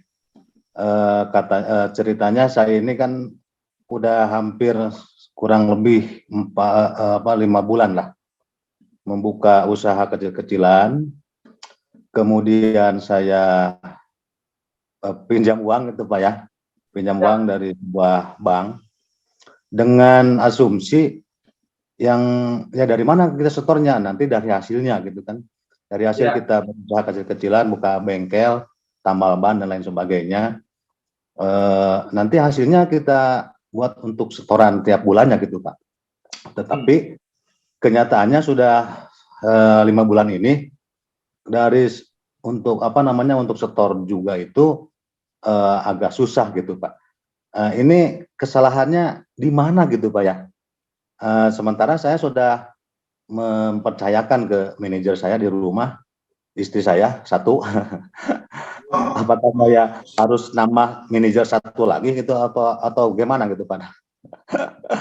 Mohon maaf Bapak. Ya, oke. Pak Ahmad Yani, tadi saya ada cerita-cerita ya. Memang UMKM itu banyak sekali persoalan. Nah, tidak ada nasihat yang 100% cocok, Pak. Tapi ini menjadi kajian kita bersama. Tadi saya bilang bahwa usaha kecil itu kalau dihitung-hitung itu 90% mati pada 5 tahun pertama. Ya memang kenyataannya begitu, mati, bangun lagi, mati, coba lagi sampai nanti bisa bangkit lagi. Nah kalau dalam bisnis ada perbedaan antara perencanaan dengan realitasnya, ya kita akui sebagai satu resiko bisnis yang harus kita jalani. Jadi kita harus lebih fokus lagi, Pak Ahmad Yani, untuk membuat bagaimana skala bisnis ini sesuai dengan rencana. Memang ini sulit dan ya kalau bisnis Anda tidak bisnis tukang kayu, presiden pun juga nggak bisa ngasih nasihat yang baik bagaimana. Karena memang ini spesifik masalah kita lah yang kita harus berjuang untuk mengatasinya. Ada berbagai hal yang kita harus pahami. Wah Pak, kalau gitu kita salah ngelolanya dong Pak. Enggak, kadang-kadang kondisi yang tidak matching itu ada di setiap tahapan. Kadang-kadang kita nggak tahu ini sebabnya karena apa. Karena kita nggak disiplin mengambil uang usaha ke uang belanja dan sebagainya. Ya banyak hal lah. Tapi mulainya lagi untuk memeriksa lagi kenapa income yang masuk tidak sesuai dengan ekspektasi. Ceritanya kan beginilah, kalau ekspektasinya itu yang datang ke kita itu 10 orang, ternyata yang datang ke kita klien kita cuma 3 orang. Nah, dari 10 ke 3 ini kan tentu saja membuat income kita nggak mencukupi dengan apa yang kita rencanakan. Nah, kalau terjadi begitu gimana caranya? Memang yang paling bagus memang nanti namanya negosiasi lah, negosiasi dengan pemilik modal tadi yang kita utangi tadi ke bank atau kemana, kita beritahukan sebetulnya kondisi kita begini. Lalu nanti kan ada kesimpulan apa yang harus dilakukan, bagaimana cara memperbaikinya. Tapi at least Pak Ahmad Yani jangan merasa, wah saya ini kok menjadi seorang yang sengsara di dunia, paling sengsara gitu. Ya hampir semua pebisnis mempunyai masalah seperti itu. Dulu Pak Jokowi juga seperti itu. Waktu ditipu orang ya miskin luar biasa, nggak punya apa-apa, uangnya habis dan sebagainya. Tapi nanti ketemu jalan lagi. Kita carilah Pak Ahmad Yani ya. Biasa itu Pak, tapi kalau Bapak tanya ke saya, Pak Jadi pernah ngalami gitu nggak? Tadi saya cerita, saya ini nggak pernah sekali sih usaha konsultan ini itu. Tapi setelah 3 tahun tutup nggak jalan lagi. Saya ini nggak pinter ngelola uang, jadi kalau ditanya bagaimana Pak caranya, gini Pak, gini. Waduh, nggak ngerti. Saya dibilang adik saya ini orang kok cuma minta makan sama orang lain, cari sendiri nggak berani, nggak pinter berusaha. Tapi saya tahu datanya kira-kira 90% mengalami kesulitan keuangan untuk UMKM. Karena yang merasa sulit itu bukan hanya Bapak saja kan, yang lain-lain juga mengalami seperti itu. Oke lah. Mari berjuang lagi. Siapa tahu ke depan jalannya lebih jelas. Oke ya, semangat terus lah pokoknya. Siapa tahu nanti suatu saat kita amin. Jalan-jalan ketemu. Semangat terus untuk kuliahnya. Yang dari Ambon, ayo silakan. Ada Pak dari Ambon ada. Ya Bismillahirrahmanirrahim. Assalamualaikum warahmatullahi wabarakatuh. warahmatullahi wabarakatuh. Ya, sebelumnya saya memperkenalkan nama saya. Nama saya Ain Rumakat. Saya berasal dari Provinsi Maluku, Kabupaten Seram bagian timur. Yang paling timur, Pak Dok. Maluku Timur. Itu Ya. Maluku Utara enggak, Pak? Maluku. Oh, bukan Beda. Maluku Utara ya? Iya, bukan Maluku Utara. Ya. Jadi terkait dengan paparan yang disampaikan oleh Pak Doktor terkait dengan manajemen keuangan. Jadi secara umum manajemen keuangan adalah kegiatan perencanaan, pengelolaan, penyimpanan serta pengendalian dana dan aset yang dimiliki oleh suatu perusahaan. Di sini Pak Dok, ini saya korelasikan dengan sistem pengelolaan keuangan negara dan sistem pengelolaan keuangan daerah. Jadi bagaimana kita menjaga dalam suatu perusahaan, kita menjaga arus kas keuangan ini sehingga dalam suatu pengelolaan anggaran di suatu daerah atau di negara ini jangan mengalami inflasi atau mengalami defisit itu karena kurangnya pengawasan atau gimana Pak Dok? Oke. Pak, sebentar, kita ngobrol-ngobrol dulu. Pak Ain tadi dinas di mana, Pak? Ya, saya sementara ini belum punya pekerjaan, Pak. Saya masih anak jalanan lah, Pak.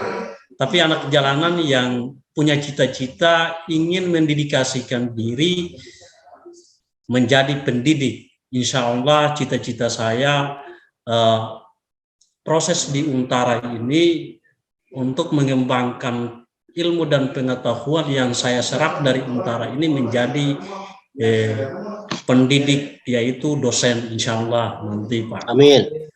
Amin. Amin ya rabbal alamin. Pertanyaannya menarik gini, Pak, bagaimana menjaga arus kasnya, Pak? Sebetulnya kalau kita mengelola keuangan, tidak hanya bisa arus kas saja. Tadi saya cerita sama Bu Sri yang di puskesmas tadi, kalau kasnya itu baik, duitnya banyak, wah jadi perkara itu. Orang utang, uang nyeleweng, orang ini, orang itu, wah banyak lah. Jadi tetap saja yang harus dijaga itu adalah tiga hal tadi. Ada neracanya, ada kalau neraca di pemerintahan namanya ada anggarannya, APBD-nya.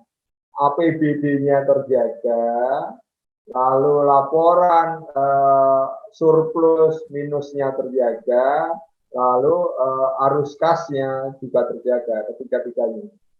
Nah, APBD itu kalau di daerah sekarang ini di Indonesia memang, ini negara Indonesia memang beda dengan negara yang lainnya. Banyak uang-uang yang masih digelontorkan dari Jakarta. Akibatnya apa? Wah, ceritanya banyak lagi tuh. Kalau untuk ngurus duitnya orang daerah itu, pejabat daerah itu harus bolak-balik ke Jakarta. Ngurus duit, belum cair. Kalau ngurus duitnya tadi, saya bilang nolnya ada setannya tadi. Kalau setannya gelinding gimana Pak? Gelinding biasanya dikantongi. Dikantongi duitnya lalu lari kemana Pak? Biasanya lari ke properti. Di mana itu Pak? Ya sekitar Jakarta juga. Jadi aneh nggak? Ini duit dari Jakarta diminta agar ke daerah, tapi sedikit dikorupsi di daerah, digunakan untuk membeli aset di Jakarta. Duitnya muter Jakarta lagi, bukan di sana. Dan itu menjadi apa bahasanya orang-orang pinggiran lah. Tapi kalau orang-orang kita, yang pertama kita menjadi momok lah Pak. Jadi anggaran itu dibiayai dari mana? Dari uang pajak dan biasanya dari Nah, kalau dari pusat itu lalu diperuntukkan untuk anggaran yang sudah disetujui di DPRD. Jadi anggaran itu ada yang kurang, ada yang lebih. Yang kurang biasanya teriak-teriak, kalau lebih diem-diem. Kan semuanya manusia begitu itu biasanya kalau kurang tambah, kalau lebih diem. Manusiawi pasti. Manusia ya gitu ya. Nah, demikian juga kalau bupatinya, kalau di kantornya nggak ada brankas yang gede, itu kurang keren. Pasti uang numpuk banyak di mana-mana. Bahkan sekarang isu yang luar biasa di Papua, itu uangnya masih 12 triliun di bank. Kenapa uang di bank itu masih ada nggak dibelanjakan? Kalau nggak dibelanjakan artinya kan nggak mengalir ke masyarakat. Iya, karena uang yang mengendap itu juga ada nilainya dan ada semuanya. Sekali orang-orang nakal dengan berbagai macam trik.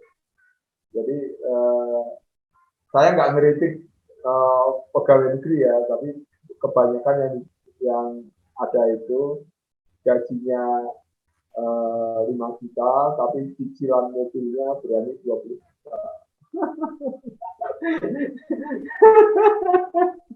Jadi pokoknya Anda bisa berinterpretasi sendiri.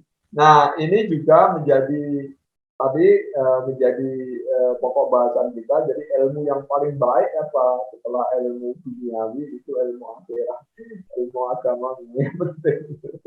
Ya, itu yang menjadi.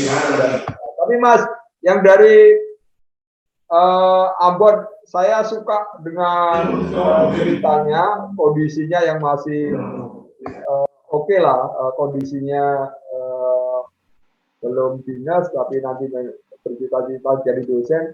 Jangan hanya jadi dosen, siapa tahu nanti masuk ke politik jadi gubernur kan luar biasa. Insya Allah. Tinggi langit aja lah.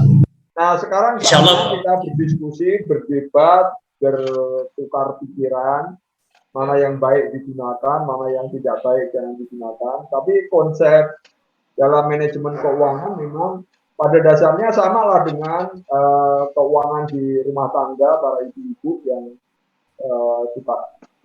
yang sering mengelola uang. Berapa masuk, berapa keluar, berapa nabung, berapa ini, berapa itu, bayar asuransi dan sebagainya banyak. Itu ibu-ibu rumah tangga yang mengelola uang sama dengan Menteri Keuangan dengan Menteri Keuangannya ngatur ini, ngatur itu dan sebagainya. Ada kesulitan nggak? Ya sama kesulitan Pak. Bu Sri Mulyani sekarang kalau ditanya diem-diem itu ngeluh nggak?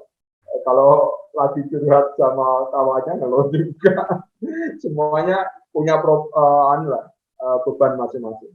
Tapi yang harus kita ingat adalah mari kita selamatkan bangsa dan negara ini dari berbagai macam hal yang tidak konstruktif, dari satu hal yang destruktif, dari satu hal yang perpecahan, berantem aja seperti perang Rusia dan Ukraina. Nggak usah gitulah, kita pokoknya bajumu merah, baju saya hijau, baju yang lain putih dan sebagainya. Kita masih bisa ngopi-ngopi bersama. Ya, ideologi SOP, tapi negara ini harus dikelola dengan kesepakatan demokrasi yang lebih baik. Kira-kira gitu ya. Siap. Siap. Ya. Saya ini mau ke... Siap Pak Dok. Pak Dok sehat selalu Pak Dok. Ya semangat pokoknya. Siapa tahu suatu saat ada jadi gubernur. Dan saya masih hidup, nanti saya mampir ke tempat sampean. Oke, amin. Mudah-mudahan Pak Dok sampai di Ambon ya, Pak Dok. Ya. Belum pernah ke Ambon ya. Sampai di Taniwel. Pak Dok coba. Aceh Pak Dokter. Untuk ini tadi Pak siapa? Pak Jainal ya? Mas Yusrianto dulu ya. Mas Yusrianto masih enggak? Pak Jainal Pak. Masih Pak, masih aktif, masih semangat ini Pak. Ya oke Pak Jainal dulu. Silakan Pak Jainal. Oke. Yuk, terima kasih Bapak atas kesempatan yang diberikan. Ya. Bismillahirrahmanirrahim. Assalamualaikum warahmatullahi wabarakatuh. Waalaikumsalam warahmatullahi wabarakatuh. Perkenalkan, saya Zainal Fuadi dari Aceh, yaitu Aceh Utara. Saya sebagai guru sekolah dasar. Saya juga tergabung dalam program guru penggerak. Di sini Bapak, yang ingin saya tanyakan masalah laba rugi. Karena di sekolah saya juga berperan sebagai operator yang mengelola pengelolaan keuangan, Pak. Di sini saya lihat dalam pelaporan banyak yang lari daripada istilahnya juknisnya, Pak. Sehingga yang mau kita lakukan di lapangan kadang-kadang lain, yang kita lapor juga lain, Pak. Itu kendala atau permasalahan-permasalahan seperti itu, Pak. Gimana solusinya biar kita bisa membuat laporan yang maksimal lah, bisa dikatakan. Karena kalau kita lihat pelaksanaan di lapangan dengan yang kita buat di laporan, Pak, agak jauh berbeda, Pak. Apakah salah di sistemnya atau memang salah di pemerintahnya yang ininya, Pak? Mohon penjelasannya, Pak. Oke, gini, biasanya secara umum gini Pak Jenal. Pak Jenal, Iya, Pak. uji Aceh, Acehnya mana? Banda Aceh? Aceh Utara, Pak. Aceh Utara ya? Ya. Saya pernah di UIN Araneri. Iya. Nah, pernah datang ke sana, pernah lihat kapal naik di rumah. Betul, Pak. Oke. Pak Jenal, jadi gini, dalam laporan keuangan, karena bukan bisnis, itu judulnya bukan rugi laba lah. Namanya anggaran plus atau minus mengenai saldo negatif atau saldonya positif gitu ya. Kira-kira dari pagu anggaran yang Anda. Betul, Pak. Jadi kalau Anda mendapatkan juknis berbeda dengan laporan yang di lapangan, ini memang harus, kan tidak ada orang yang sempurna kan. Di pusat pun yang membuat aturan itu mungkin juga belum menemui hal yang seperti kondisi di lapangan ini. Jadi kalau Anda menuliskan sesuatu yang berbeda dengan juknisnya, juknis itu mungkin terminologi kan boleh beda-beda. Pos anggaran itu ada mata anggarannya jumlahnya berapa beda-beda. Lalu alokasi ini maksimumnya berapa, minimumnya berapa, ada kriteria-kriterianya. Itu antara yang ada di sistem dan yang realitas bisa berbeda. Jadi pendapat saya gini Pak Janan, tidak ada orang yang bisa menyalahkan apa yang saya buat kalau orang itu tidak mengetahui apa realitasnya yang saya lakukan. Jadi Bapak jangan merasa bersalah, tapi kalau ada sesuatu yang kurang benar dan harus diperbaiki, itu memang berani apa enggak berani, ayo dong kita usulkan, ini jangan begini lah caranya agar menjadi begini. Karena tadi seperti tadi saya jelaskan bahwa ada loh diskresi kepala sekolah untuk mengalokasikan sejumlah anggaran tertentu untuk kepentingannya, kepentingan tertentu misalnya, walaupun itu nggak ada di dalam buku. Ada loh gitu, karena untuk kepentingan mendesak kebijakan di lokal sekolah berbeda dengan kebijakan yang ada di dalam sistem. Nah, yang menarik lagi kalau menjadi guru penggerak ini, ya Pak, tentu akan menjadi sangat bagus sekali. Saya punya pandangan gini, Pak Jenal. Ya Pak. Kalau Anda punya tugas-tugas yang baru, lalu sekarang kuliah ambil di Magister Manajemen di Utara ini, coba nanti kalau punya hal-hal yang menarik itu menjadi tesis. Saya nggak sombong ya, dan saya nggak provokator ya. Anda kuliah itu lulus dengan mudah kalau lulus mata kuliah. Misalnya kuliahnya Pak Jadi ini saya bisa lulus mudah nggak? Mudah aja, semuanya mudah aja. Yang nanti pakai mikir itu adalah membuat tesis. Nah, membuat tesisnya itu memang usahakanlah pada kasus-kasus yang ada di tempat kita bekerja. Sehingga itu tidak menyulitkan, dan sehingga itu kita bisa amati mulai dari sekarang. Coba Pak Jainal nanti amati masalahnya. Apa ya? Ini apa ya nanti yang bisa kita ungkap menjadi tesis untuk misalnya pengelolaan keuangan sekolah. Pengelolaan keuangan sekolah ini menarik sekali loh Pak, karena gini, kalau kalau sekolah itu swasta, biasanya adalah dengan yayasan kan. Yayasan sekarang itu sudah rahasia umum Pak. Yayasan itu juga tidak berjalan sebagaimana mestinya. Kalau yayasan kan, namanya yayasan kan milik umum untuk kepentingan sosial. Kan. Sekarang itu sekolah-sekolah swasta dijual belikan miliaran, kampus dijual belikan miliaran. Artinya pemilik sekolah-sekolah swasta itu kadang-kadang memperlakukan institusi itu ya sebagai unit bisnis. Nah, ini pengaruhnya apa? Pengaruhnya terhadap misalnya uang yang didapatkan, uang masuk misalnya, pengelolaan uang masuk itu ada 1 miliar per bulan misalnya, itu pemiliknya ngasih kriteria, pokoknya 50% masuk rekening saya, enggak